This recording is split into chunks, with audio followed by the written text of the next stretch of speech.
पूर्व प्रतिज्ञा अनुजाई लंडा हेले 5 जन व्यक्ति बहुदिन अपेक्षा करी आज पाई सुफल आउ सुफल पाइया परे खुशी रे लंडा होई गले 5 जन।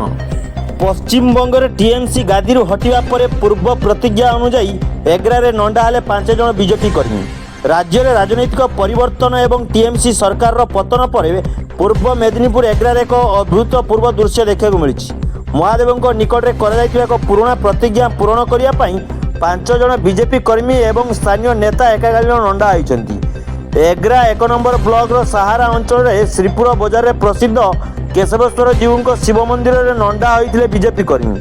स्थानीय बीजेपी कर्मी मैंने दाबी कर पूर्व टीएमसी सरकार कार्यकाल राजनीतिक प्रतिशोध जो से विरुद्ध में अनेक मिथ्या मामला रुजु कर चरम निर्यातना और कष्टकर समय से केशवेश्वर जीव शिव मंदिर को आसी प्रतिज्ञा करते जो दिन राज्य में टीएमसी सरकार पतन हो एवं बीजेपी सरकार गठन कर महादेव पाद तले से केश अर्पण करेंगे।